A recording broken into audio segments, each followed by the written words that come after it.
Gambat report नज़ीर गोपांग। गंबट बेहतरीन सहाफ़ी मोहम्मद हाशिम हुजण जो जन्मॾींहं जे मौक़े ते गंबट मीडिया सेंटर में सालगिरह मल्हाई वई।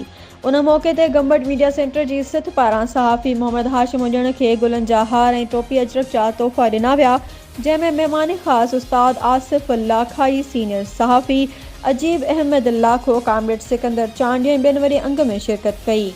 उन मौक़े ते गंबट मीडिया सेंटर जे सरवाण ऐं रोज़ानी जीजल मां कराची एडिटर जनाब क़ाबिल एहतराम सैयद मुनव्वर अली शाह लखयारी साहब, नज़ीर अहमद गोपांग, सैयद हमीद शाह, अली राजा ॼामड़ो, एहसान अली चांग, सदर सुमरो ऐं ॿियनि सहाफ़िन गुलनि जा हार पाराया।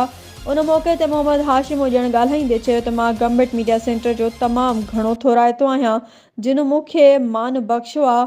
उन मौक़े ते मीडिया सेंटर जे सरवाण ऐं रोज़ानी जीजल मां कराची एडिटर जनाब क़ाबिल एहतराम सैयद मुनव्वर अली शाह चयो त मोहम्मद हाशिम हुजण हिकु बहितरीन ऐं सचो सहाफ़ी आहे।